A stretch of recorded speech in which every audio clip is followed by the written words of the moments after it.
Hello, everyone. We want to give you a moment to finish up your polling, and we're going to take that down in a second. I'd like to welcome you all today to our webinar, and we're going to be talking today about the role of intermediary organizations in terms of building infrastructure and supporting the implementation and dissemination of evidence-based practices. This is part of our ongoing evidence-based practice series. Can I please have the first slide back? Let's see here. Great. I'm here with my colleagues, Sue Kearns, Jesse Watrous, and Jill Farrell. I'm going to be talking to you today a bit about the role of intermediary organizations, and we're going to dive right in and get started. Let's go ahead and share those poll results for the folks who have had to vote so far. So it looks like about a third of the folks who had a chance to respond had worked with an intermediary before. About a third hadn't, and some of you aren't sure whether or not you have. It looks like for those of you that are interested in some of the roles of intermediaries, that best practice model development is the area that you might find the most useful to you. And then that's closely trailed by continuous quality improvement and outcome evaluation and training. When you think about the areas that could be the most challenging, it looks like policy and systems development can be the most challenging. So we're gonna dive into that a little bit as we talk about intermediaries, and I'm gonna go ahead and get started. So let's see. Let's start by doing some definitions. So first of all, I'm Bob Franks. I'm the president and CEO of the Judge Baker Children's Center. I've been working throughout my career in the implementation and dissemination of evidence-based practice. Have developed 2 intermediary organizations over the years, one in Connecticut, what was formerly known as the Center for Effective Practice in Connecticut, and now at the Judge Baker Children's Center through our Quality Care Initiative. And way back before purveyors and intermediaries had a name, we used to think about the idea of spreading best practice more broadly through dissemination and implementation activities. And back during that time, we really began to see the first purveyor organizations, and those organizations were groups that were around trying to disseminate and implement a specific evidence-based practice. And a really great example of that is MST Services that has worked for years in terms of disseminating the evidence-based practice multi-systemic therapy across the United States and around the world. Intermediary organizations grew a little after the first purveyor organizations, and they tended to be organizations that had a bit of a broader role. They may take on the role of a purveyor, but they may also be involved in some of the other activities that we were just looking at, things like providing training and technical assistance, working in best practice model development, providing evaluation of services, and also looking at best practice model development for emerging practices, as well as policy development. So intermediary organizations were seen as having a bit of a broader role. I remember many years ago, I was at one of the first convenings of the Global Implementation Conference, and there was a bunch of us that were kind of lumped together in intermediary and purveyor organizations. And we were really kind of struggling with some identity And it was at that conference that the idea was launched. Hey, why doesn't somebody take a look at the role of these organizations and what they do? And I realized during that time that I volunteered myself to actually do some of that descriptive research. And so I'm going to present to you in a little bit about what I found and what some of the things that intermediaries and purveyors can do to help you in your jurisdiction help disseminate and implement evidence-based practice. And I love this cartoon. I use it in lots of different trainings and presentations. My colleague Jason Lang uncovered this initially. He's now at CHDI. And I think it's just great when Dilbert gets back from the training, he's got his big binder. The training's forgotten, but it's a living monument to temporary knowledge. And this is why we need intermediary organizations, because historically, a lot of our traditional trainings that we would attend in the human services field would kind of end up as binders on a shelf, and they wouldn't be implemented or sustained with fidelity over time. So intermediaries are those organizations that really bridge that gap between our knowledge and between practice. And we often work between two entities. It might be between a state system or a funder and provider organizations. It might be between a treatment developer or a researcher and the provider practice community. We might be training, working with a large state or federal system, and then working with local systems to implement a best practice. So it's the idea of bridging this gap between knowledge and practice and acting in that in-between space. One of the things that most of us know is that this is not easy to do, and it requires a special skill set. And so intermediaries are organizations that really have developed those skills to help bridge that gap and help address the challenges and barriers that folks that are in the trenches and in the field face. In particular, they can really work to help facilitate the implementation of a promising best or evidence-based practice that can lead to sustained changes at the policy level, at the systems level, and most importantly, at the practice level. And really, what we try to do is really think about how to create that sustainable change over time. So back in 2015, my former colleague, Chris Borey, and I did some research, and we surveyed over 70 purveyor and intermediary organizations from around the world. And we found some really interesting results. One of the things that sort of stands out to me is when we asked them about barriers to successful implementation that they faced in working with a whole wide range of constituents around the world. These are the three that bubbled to the top. So the first one was really the availability of having adequate funding. The next was, and the capacity in the organization. The next is really looking at, is the organization ready for change? And then third, is there sufficient buy-in for change? And I'm going to talk a little bit about how we can address those three different areas. So what we found was I went into the research with a bit of a hypothesis based upon the roles of the intermediary that we had developed at the Center for Effective Practice. And what we found was a lot of support for these 7 roles of intermediaries as they're doing this work in supporting the successful implementation of evidence-based practice and creating sustainable change. And you could see that these roles vary all around this same concept of bridging the gap between knowledge and practice. So most basically, an intermediary can act as a purveyor of an evidence-based practice, working with a treatment developer, working with an expert trainer to bring a practice to scale. When I was working in Connecticut, we did this with lots of different practices, most notably trauma-focused cognitive behavioral therapy. We did it with early childhood practices. We did it, and we worked really across multiple systems, and really thought about over time how to develop the appropriate mechanisms to make that work.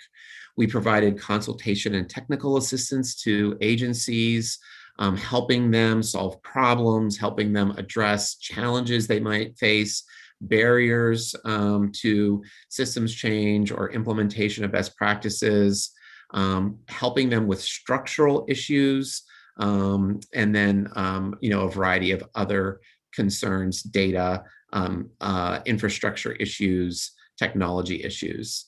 Providing quality improvement to look at whether or not services are being delivered with quality and fidelity to the model. Looking at research and evaluation. Are the services working?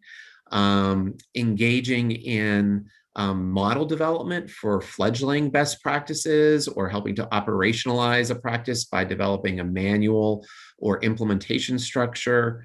Working at the policy and systems level to help develop systems and policies that support best practices and can sustain them over time. And then finally, raising awareness about the value of such programs. And when we did our research, we actually found a lot of support for these functions, but we asked the questions about what was your sort of main function when you got involved in being an intermediary or purveyor organization. What was the core activity that you initially engaged in? And interestingly, on the front end, many of you talked about consultation and technical assistance being something that you found the most useful. And you can see that that's really a core activity of intermediaries. And a lot of intermediary organizations actually got started doing consultation and technical assistance activities. And the second biggest one is a purveyor of an evidence-based practice. So those two core activities really made up one of the main features of what intermediaries do. The other thing worth noting is that intermediaries work across multiple systems. And so, we actually are sometimes working across systems, within systems, or connecting systems, including things like behavioral health, child welfare, early childhood, juvenile justice, and others.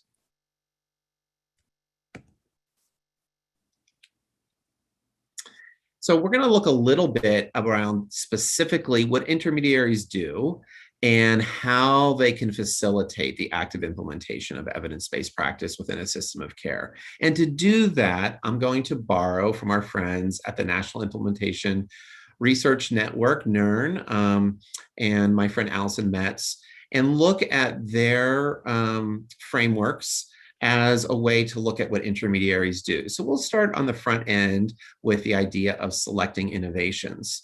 And for all of you that are within your systems of care looking at wanting to change practice, perhaps you've written a plan, perhaps you're at the point where you're thinking about what the needs are in your system, and you're really trying to go through that process of saying, what is it that we should do? Intermediaries can play a really important role in really thinking about what are the needs, what is the fit, what is the capacity. Some of our previous webinars went into some detail about that, but sometimes you need some outside help. You need an independent entity to help walk you through those questions. When you really think about needs, there's a whole wide range of needs that you need to consider. Intermediaries can do some research. They can do some environmental scans. They can conduct a needs assessment, and they can work with constituents to be able to better understand the context in which you're trying to create change. In addition, we also look at the concept of readiness. So are you ready to change? And here you'll see sort of the components of one readiness model, which is Abe Wandersman, looking at motivation, general capacity, and innovation-specific capacity. But there's lots of readiness models out there. Intermediaries can play a role in saying, is this organization, is this system ready for change? What do we need to do in order to get it ready to accept change? And are there some organizations that simply aren't ready to engage in a change initiative? We tend to use readiness assessment when we work with organizations to really, determine what their strengths and relative challenges are and how we can tailor the implementation process to meet those needs. Really looking at whether or not they have the capacity to implement a new practice, whether or not they have the qualifications, and then are they motivated? Do they have the capacity within their organization? And do they have the capacity to deliver that specific evidence-based practice? So for example, if they're delivering a trauma-focused evidence-based practice, are they a trauma-informed agency that has the sufficient expertise to be able to do that? All right. We also know that implementation doesn't happen overnight, so intermediaries can help facilitate a structured process that brings the system through various stages. One really important part of that is this idea of co-creation that actually goes back with our selecting innovations and how we're working together with our local stakeholders to really help create a change initiative that works for everyone and that has everyone's buy-in. And that's a really important role that intermediaries can play. When we think about co-creation, we have to think about the community needs, what those best practices might be, and what the strategies might be. Looking at issues of capacity, and then really working together to identify what the solutions can be. When we think about our implementation stages, at the very early stages of installation, when we're beginning a change initiative, really providing sort of structure, tools, knowledge, and the technical needs and capacities to make that implementation process work.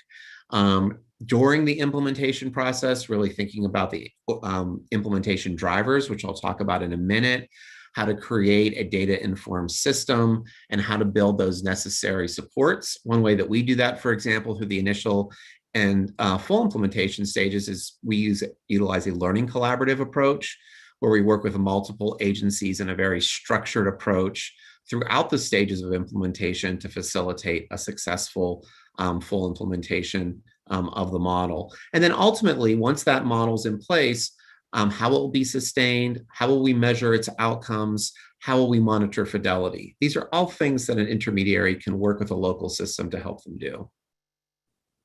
And then we can look at this idea of implementation drivers. Once again, this is a NERN construct that I think is really helpful in terms of looking at the various components of implementation.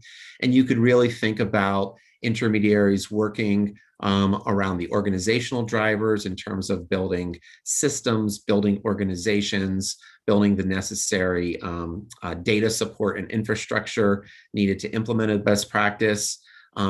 For skill competency, working with expert trainers in the evidence-based model to think about providing training and coaching in the model, as well as selection of those participating.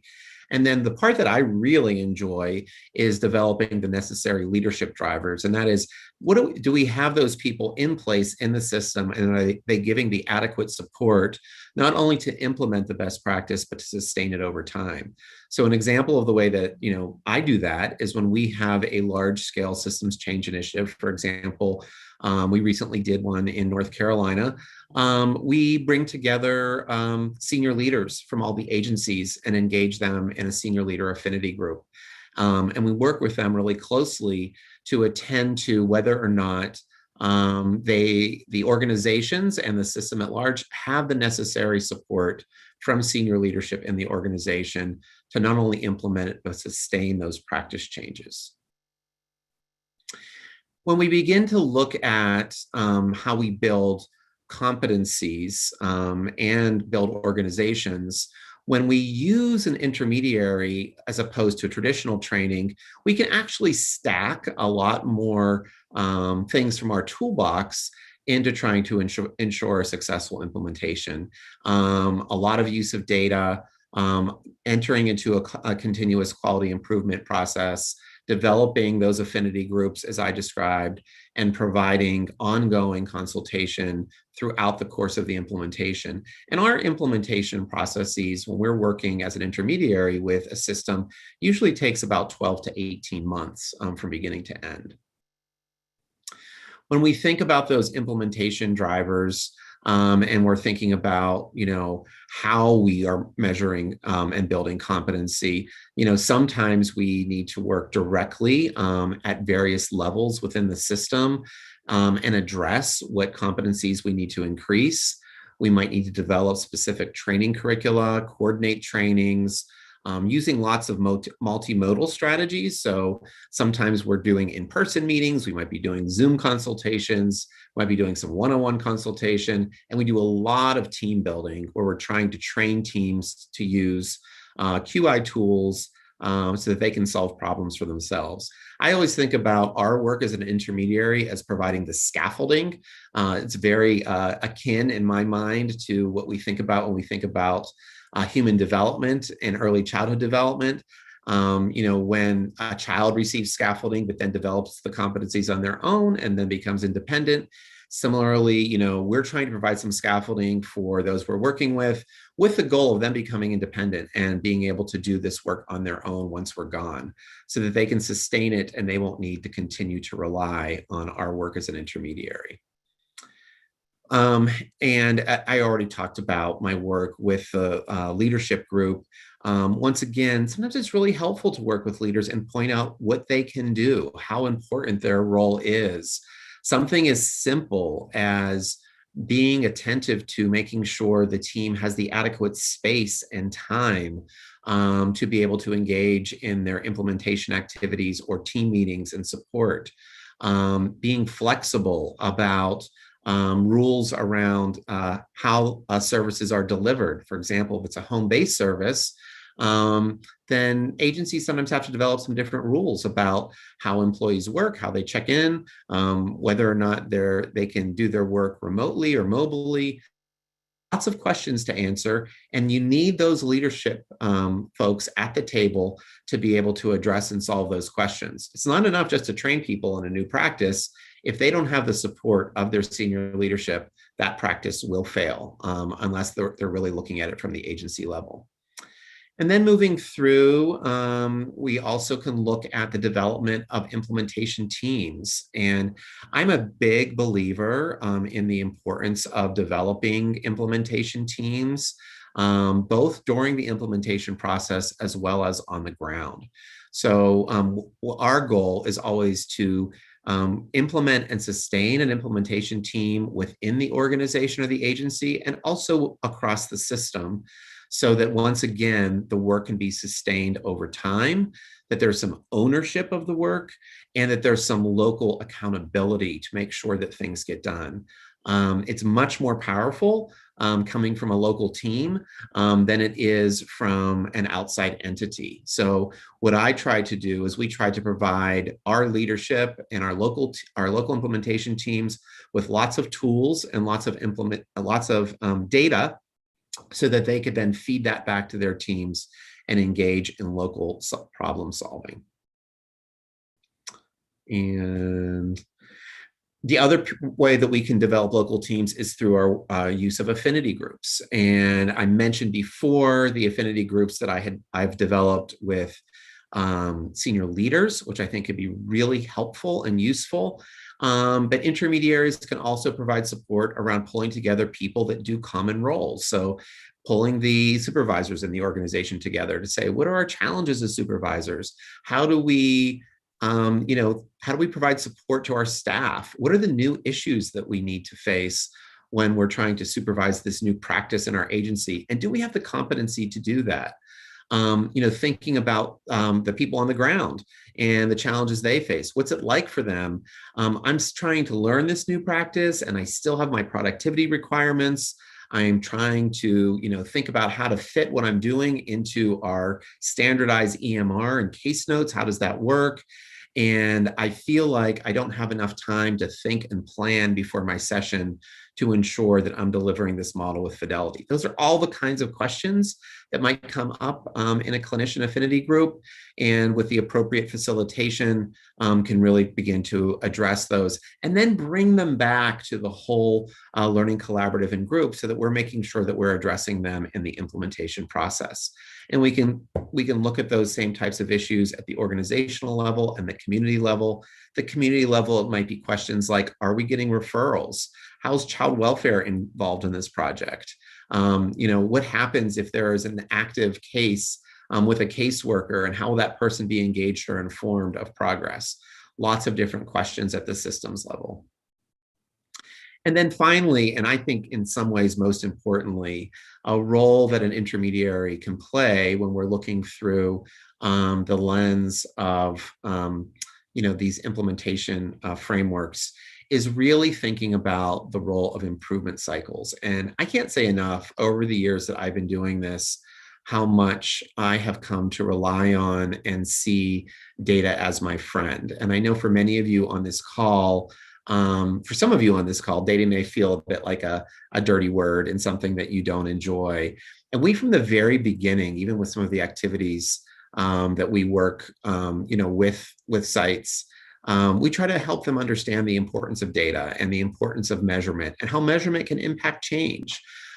So this is something that we do in small ways and in larger ways. When we're confronted with a problem, we try to think as a team about how we can solve it.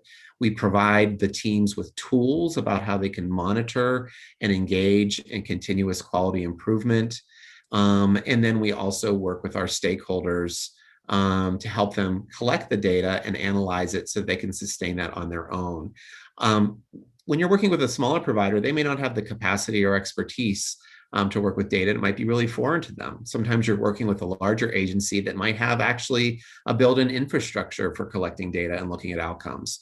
So you really have to be flexible in terms of thinking about what the needs of the organization are and how you build that necessary and sufficient capacity. But any organization of any size can use these strategies and use improvement strategies to be able to reach better outcomes.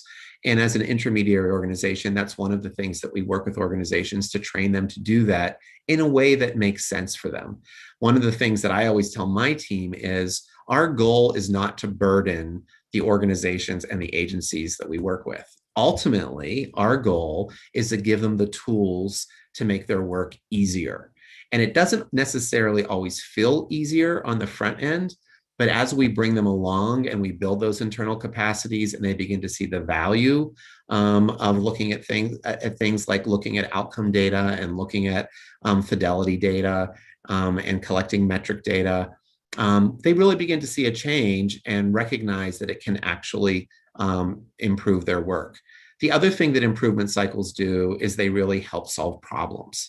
So we're not getting enough referrals to this new evidence-based practice that we set up. What do? Well, we really provide some scaffolding to help organizations sit together and engage in something that's like a plan, do, study, act cycle, where we will ask them to identify what the problem is, come up with an idea, brainstorm, throw things against the wall, kind of decide on the idea that they think they want to try out and makes the most sense, to implement it in a small way and to see what happens. And if it works, maybe to go back and tweak it, maybe to expand it. And then at a certain point, they might say, hey, this is great. We're going to bring this to scale within our agency. And I've seen this work so well time and time again. It's not an overly complicated construct, but it's something that in organizations, particularly human service organizations, we often don't take the time to do. So sometimes when we're confronted with a problem, we try to plow through it. We might get frustrated and get stuck, but we don't take the time to sit down collaboratively as a team where all ideas are equal, not just the idea from the boss in the room or the supervisor, but all ideas are equal. And we can really move things forward. A really great example of this is, we were having some difficulties with some of the intake process in one of our agencies, and it actually was the front desk receptionist that came up with the idea that really facilitated the process, made it easier for families, and ultimately resulted in improved outcomes. So these good ideas can come from anywhere within the team, and it's really important to have a mechanism where we can hear them, we could think about them, we could try them out, and then if they work, to scale them up. And this is a great way to solve problems for agencies, not just around clinical issues, but also more broadly.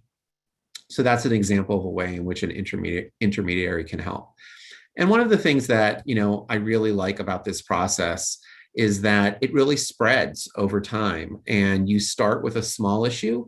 You identify some performance goals and ways you can improvement. You begin to implement those small tests of change, and then you can actually see the way in which those improvements spread out over time. So coming back in our last 5 minutes or so before we break into groups, coming back to some of these roles and functions of intermediaries, I just want to spend a little bit of time. I've given you the framework, sort of from the implementation frameworks, about some of the ways in which intermediaries might be able to help what you're doing in your local jurisdiction. I'm going to talk a little bit about some specific activities. So when we look at consultation and technical assistance, some of the types of things that intermediaries might do are things like one of our earlier seminars was that needs assessment. Maybe you don't have the expertise within your state government, within your local jurisdiction, within your local organization, and you might turn to an intermediary to look at, help us conduct this needs assessment. Where might you find these intermediaries if you don't have one? Well, they often grow in university settings, they grow in nonprofit settings. They tend to have folks who have a specific expertise around providing technical assistance, around having worked within systems of care, around having implemented evidence-based practices. Part of the research that we did when we conducted our survey of intermediaries is we asked folks how they developed.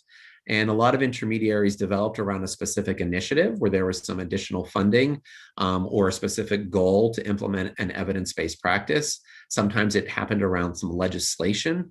And sometimes, it happened around the goal to be a purveyor of a specific evidence-based practice. So they could grow from different areas, and they can grow organically depending upon what the needs of the local community are. Intermediaries don't have to do all of these things, but they could provide the functions and support that are most helpful.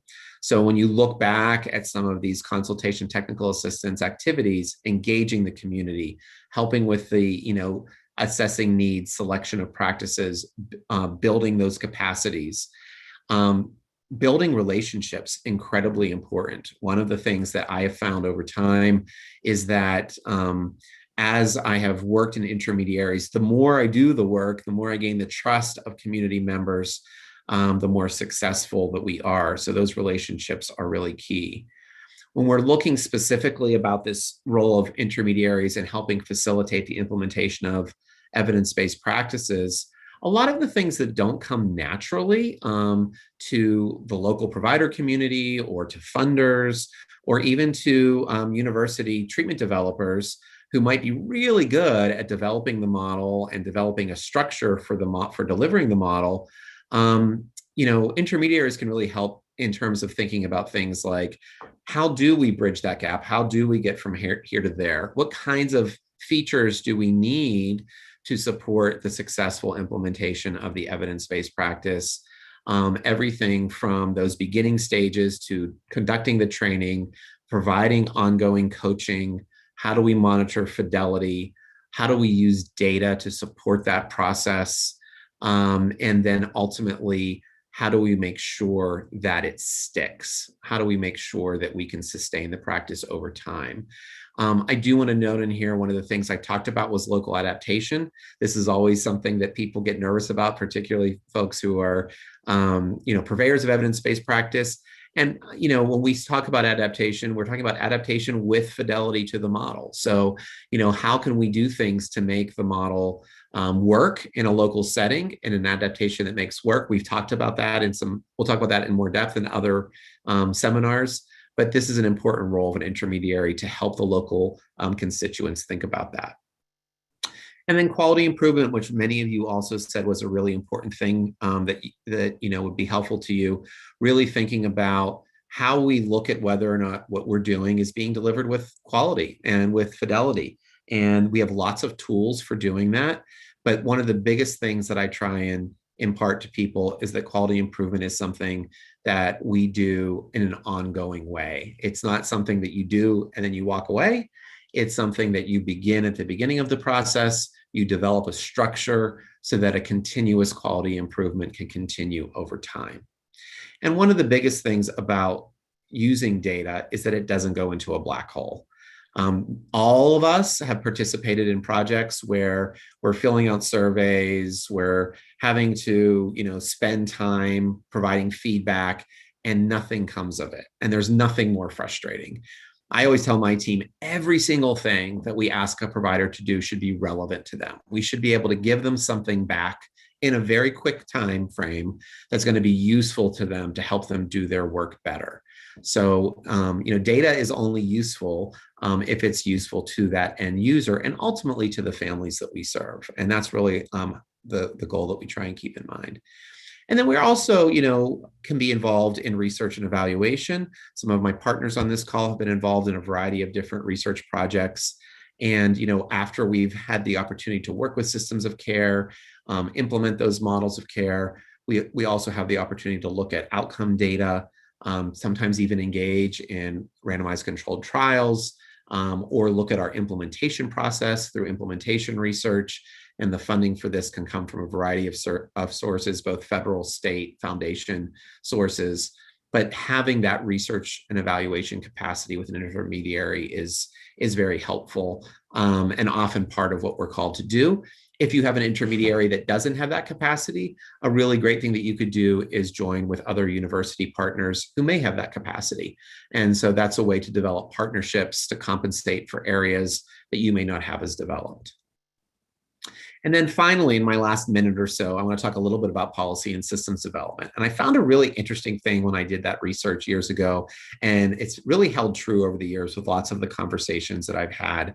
And that is that when anyone gets into this business of working in this intermediary role, they usually don't start off by thinking about policy and systems development. That's really something that happens over time. And it's an outgrowth really of the idea of sustainability. So as we're working with systems to improve practices, to implement quality improvement systems, to try and create sustainable change, one of the things that the system recognizes, and certainly we recognize as intermediaries, if you don't have the policies in place and the appropriate systems in place to sustain those improved models of care, they're going to go away. So over time, a lot of the work that I've gotten involved in has been more engaged at both the local, state, and even national policy systems development level to think about those policies that can actually support and sustain best practices for children and families in communities. And then finally, it's also important for people to understand the value of what we're doing in your community. So there's lots of ways that intermediaries can work with you to engage in public awareness through reports and publications and presentations, local community forums, and engaging stakeholders, both on a small level and a greater level. It's really important for us to be able to talk about the value of what we're doing and to be able to talk about it in a way that's relatable and useful to other people. So all these things fit together, the TA work, the QI work, the use of data, they all pull together in terms of intermediaries working with local systems to help them reach good outcomes. We're going to break into some discussion groups in a minute. I'm not sure. We'll probably have fairly small groups, which will hopefully allow for some good discussion. We'll come back and summarize.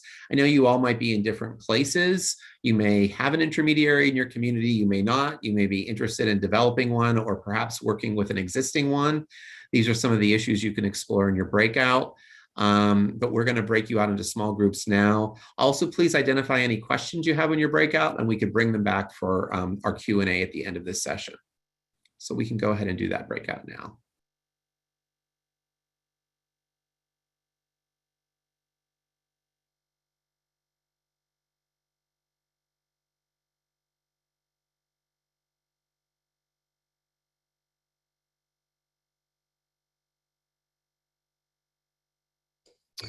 Hello, I see a 2249 number. I'm going to ask you to unmute. It looks like you may have dialed in separately, and I want to try to get you into your breakout group. So last four digits, 2249. If you could try to unmute for me, I'm giving you a prompt.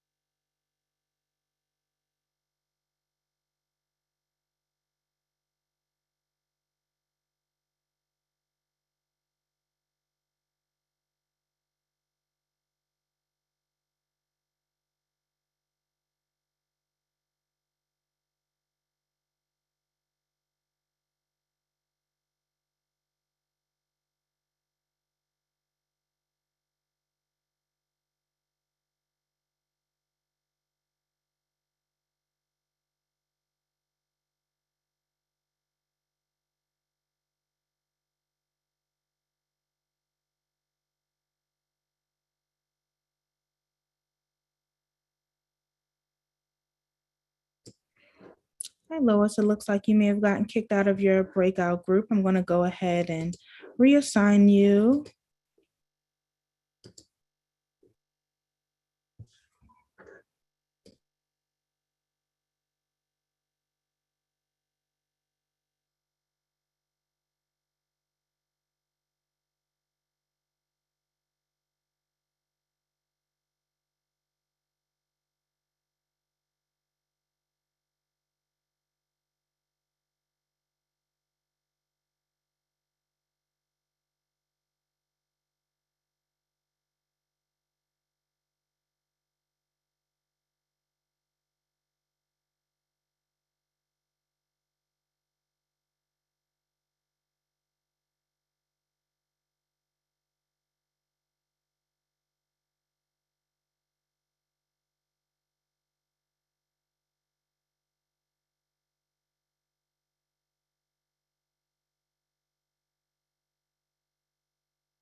All right, we're just waiting for folks to come back into the large group.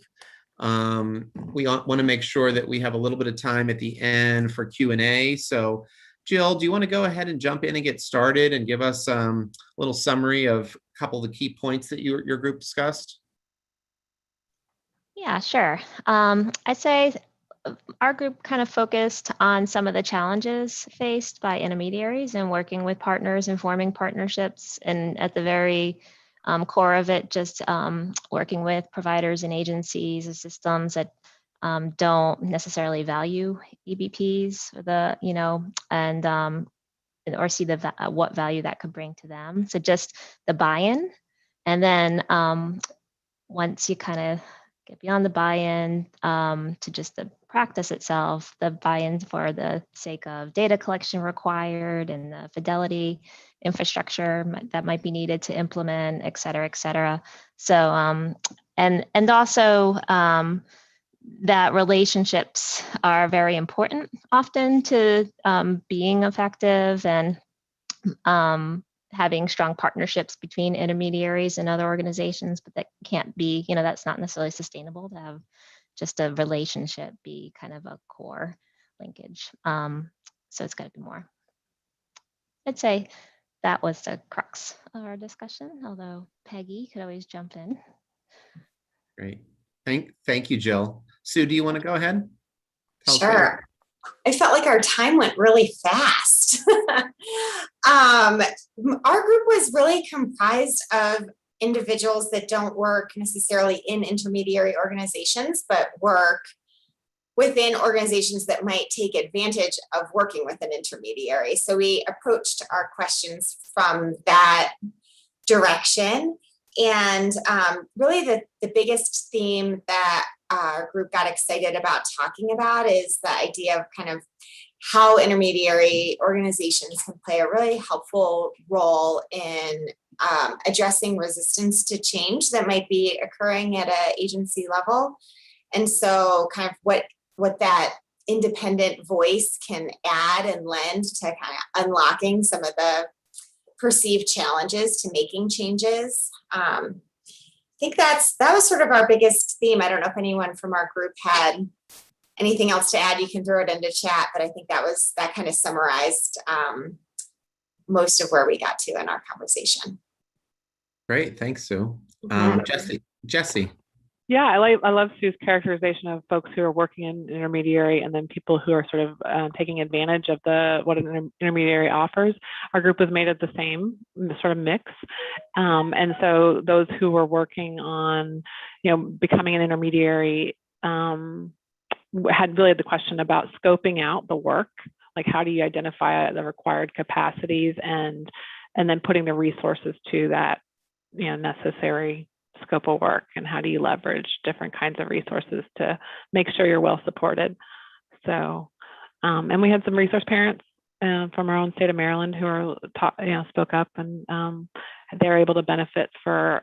I think I just offered a little bit about how we do partner with resource parents here in Maryland for training and capacity building. So that's one of the functions we offer.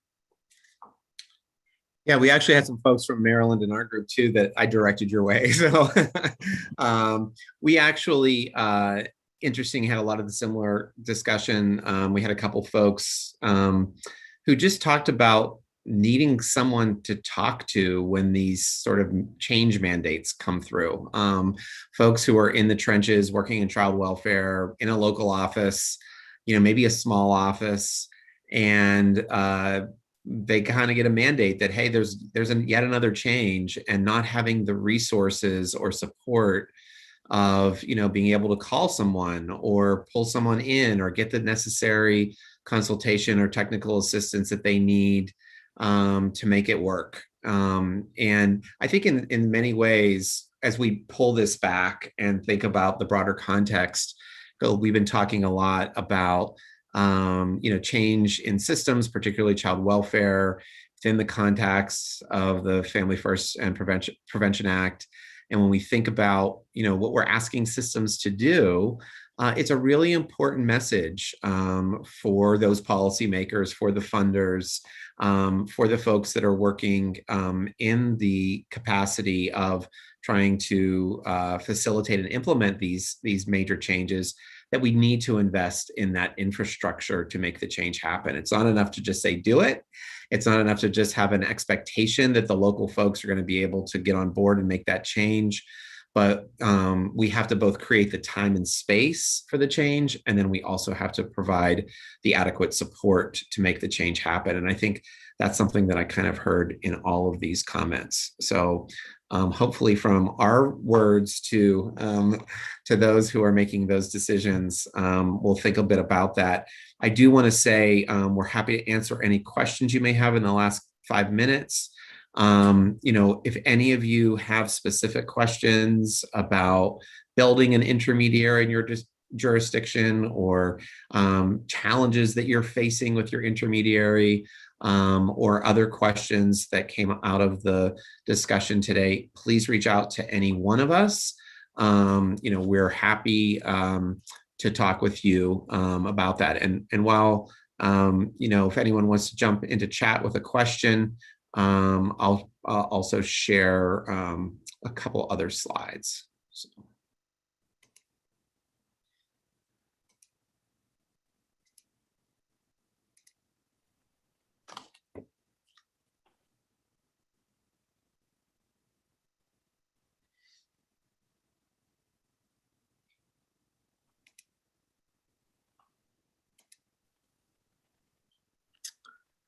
So I listed here a bunch of references. We'll be happy to share those with folks that detail some of the information that I presented on today. The most recent article that I had written back in 2017 on this topic does talk about some of the strategies for developing intermediary organizations. So you might find that useful. Please feel free to reach out to me with any questions that you may have.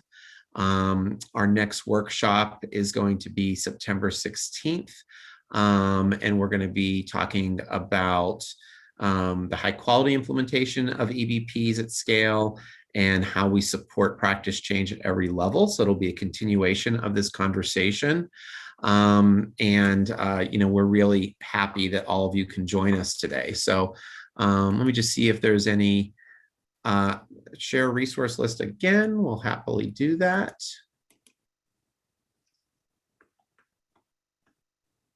There you go. And we can also certainly send that to you, or you can email me if you have any questions. There's also a survey in the chat. If you'd be interested in taking the quick survey, if anyone has any lingering questions, please feel free to reach out to us by email. Sue or Jesse, any final comments before we jump off? No, none from me. Okay, great. All right. No, well, I don't think so. Thanks.